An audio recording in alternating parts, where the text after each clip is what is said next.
Agora são exatamente 2h02. Tô finalizando algumas demandas aqui que eu não consegui concluir durante o meu dia.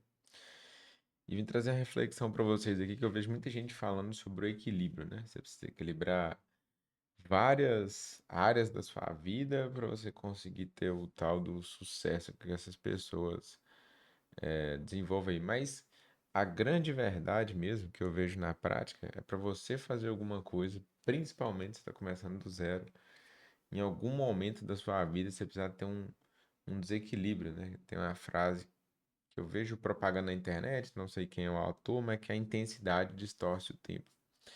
Eu tava fazendo essa reflexão aqui, cara, até resolvi ilustrar aqui para mostrar para vocês algumas conclusões que eu cheguei sobre essa questão do equilíbrio, né? Porque ela de fato não existe. Se você for parar para pensar, em algum momento que você teve um grande ganho na sua vida, você precisou ter um esforço a mais para que isso ocorresse. E eu quero destrinchar aqui rapidinho sobre essa questão do equilíbrio e talvez você tirar isso dessa ideia da cabeça, você precisa equilibrar e tudo ao mesmo tempo, né? Família, negócios, espiritual, alimentação. Eu quero ilustrar isso aqui de uma forma, talvez, vai ficar mais tangível na sua mente. Então, se você não é inscrito, não é inscrita no canal, clique no botão abaixo, se inscreva, que eu trago diariamente um pouco do conteúdo do que eu vivo aqui no meu dia a dia, né, na prática, construindo alguns negócios, marketing, produtividade e vendas, beleza?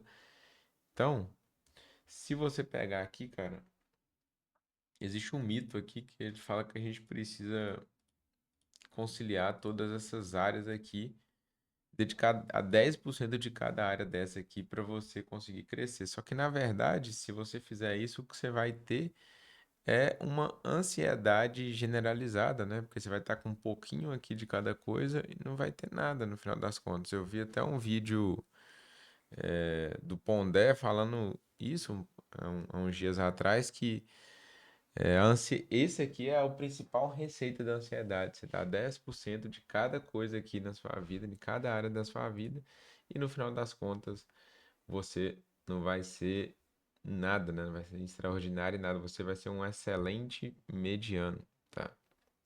E a vida, na verdade, ela é feita de fases, né? Assim que eu vejo toda a estrutura aqui. Se você pegar até o seu ano, você vai ver que seu ano ele é feito de forma faseada, não é algo linear, que você está o tempo todo no mesmo gás, no mesmo pique, na mesma vontade ali durante o ano.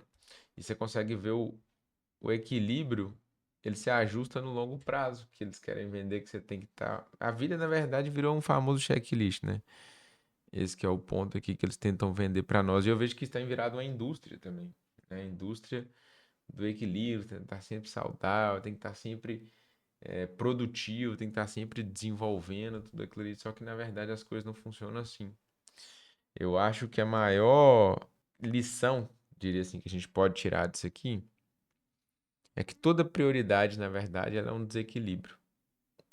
Toda vez que você prioriza algo, você está, na verdade, tirando a prioridade de outra coisa. Porque imagina que você tem um recurso, né? Você tem 100% aí da sua energia. Aí você tira aqui 10% aqui para você cuidar da sua saúde, 10% para isso, para aquilo.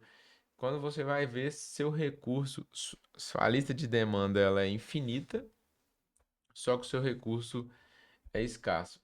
E depois, assim, de quebrar minha cabeça, de tentar ser produtivo, tentar ser, né, alta performance em tudo, aquele monte de coisa que eles tentam vender essa ideia na nossa mente, eu confesso pra você que eu meio que abandonei essa ideia. Igual eu tô falando agora, são 2h da manhã, tô passando por um desequilíbrio necessário na minha vida, né? Foi proposital, na verdade, eu gerei isso de forma consciente, esse desequilíbrio. E, cara, eu vejo, né? Isso de fora, eu consigo entender isso que eu tô falando para vocês. É um desequilíbrio necessário. Então, muitas vezes eu abro mão, de ter uma boa qualidade de vida, de ter tempo com meus filhos, né? Às vezes de me dedicar mais à parte espiritual, que eu gostaria de estar dedicando mais. Mas é um desequilíbrio necessário. Eu acho que isso aqui passa a ser ruim no momento que você não tem um mapa, você não tem uma direção, você não tem um norte. Aquilo ali fica uma coisa eterna, podemos dizer assim, né?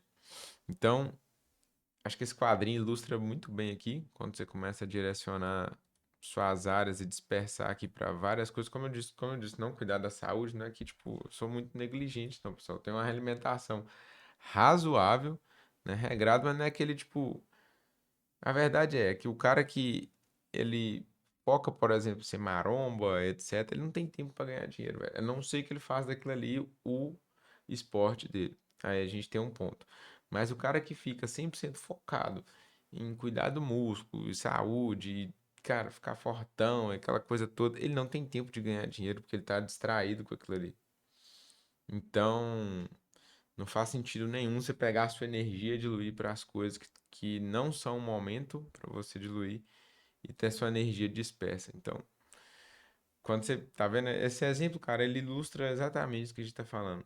Ao invés de você canalizar a energia em vários pontos, você direcionar ela para um lugar só, você vai ter muito mais resultado naquilo que você propôs a fazer do que você dispersar essa energia. Você pode pegar aí qualquer grande empresário, empreendedor, atleta, enfim, que seja, ele passou por um momento que ele ficou ali, que ele deu tudo de si, né? Assim podemos dizer. Canalizou toda a energia dele naquela situação e só através disso que ele conseguiu ter excelentes resultados. Então, esse vídeo aqui, na verdade, eu estou fazendo ele para você e para mim, para desmistificar essa ideia dessa produtividade tóxica que foi criada. Porque senão, por mais que você tenha feito muita coisa durante o dia, você começa a se sentir mal, cara, que você não conseguiu concluir seu checklist todo. E a palavra para mim, na verdade, é prioridade. Ela é prioridade, porque a vida acontece em fases. Ah, tem momento que você vai estar priorizando a sua fase de construção, você está 70% trabalho, 10% família, lazer. Depois você começa a ajustar um pouco esses quadros, depois você deixa o trabalho um pouco de lado ali, vai mais para a parte pessoal. E esse desequilíbrio, na verdade, que na minha concepção, que é o verdadeiro equilíbrio. Então, essa ideia vendida que você vai conseguir estar o tempo todo sendo produtivo, concluindo o cheque, quantas vezes você define, igual hoje mesmo aqui, eu não consigo concluir todas as tarefas que eu tinha para ser feita no dia, mas só que tinha coisa extremamente importante, cara, que eu não poderia deixar de lado. E eu falei, não, vou esticar, vou emendar até mais tarde. Só que eu tenho certeza que vai chegar na sexta-feira, eu vou estar, cara, com a minha energia baixa, escasso. E a gente volta aqui justamente em saber priorizar. Eu aprendi demais a priorizar minhas tarefas, pessoal. Quando eu aprendi sobre a matriz de Eisenhower, não é o objetivo desse vídeo, mas eu vou trazer aqui para vocês. E aqui, ó, matriz de Eisenhower. Elas são quadrantes que você define as tarefas em. Deixa eu pegar a imagem aqui rapidinho. Urgente, não urgente, importante, não importante. Tudo aquilo que for urgente e importante, você começa a desenvolver em cima dessa tarefa. Que não for urgente, mas é importante, são, diria, suas segundas tarefas ali que você desenvolve. E tudo aquilo que não é importante, mas é urgente, seria o seu 3 ali, né? E não é urgente nem importante, você descarta ou você delega. Geralmente eu percebo que aqui você está apagando incêndio, né? Muitas vezes. E aqui, que não é importante, que é importante, mas não é urgente, eu acho que é o maior ganho no meu modo de ver. Tem coisa que você sabe que é importante, mas você não coloca ela como urgente. Por exemplo, produção de conteúdo aqui para mim é um negócio que eu tô quebrando esse paradigma. É algo importante, mas eu não coloco urgência nisso. Então, em outro momento, a gente vai voltar a falar sobre a matriz de Eisenhower aqui, mas os principais princípios que eu queria trazer aqui nesse vídeo. Cara, não existe uma escolha sem custo, né? Você escolher uma coisa, está abrindo mão de outra. O esforço desproporcional é que vai gerar resultado. A exceção não pode virar uma regra. Então, se você vai fazer um esforço, defina o período que você vai, né? Para você conseguir, de fato, passar por essas fases, ter o verdadeiro equilíbrio, né? Nessas fases. A produtividade não é fazer tudo, é de fato fazer o que importa. E o equilíbrio precisa ter a visão de longo prazo. Lembra que eu mostrei aqui? A realidade da vida é essa aqui. No final, isso aqui tem que ser uma linha reta, uma crescente. Mas dentro dessa linha reta vai ter esses picos e vales aqui que a gente passa por ele. É isso, espero que vocês tenham gostado desse vídeo, né? Mais reflexivo aqui na madrugada aqui, cara. É uma coisa que eu vejo, sempre converso com as pessoas e eu vejo que muita gente não consegue sair do lugar porque ele quer abraçar todas as áreas ao mesmo tempo. Então, e no final das contas ele não abraça nada. Ele é bom em um pouquinho de cada coisa, não consegue desenvolver nada. Até nos negócios aqui, né? Às vezes eu tiro por mim mesmo. Vira e mexe, eu tenho que rever as coisas que eu estou fazendo, porque eu acabo abraçando várias coisas, várias ideias e não faz sentido e tenho que ir saindo depois de alguns projetos e reciclando minhas prioridades. Beleza? Não se esqueça de se inscrever no canal, compartilhar aí esse vídeo para mais pessoas. Vamos junto aí nessa jornada.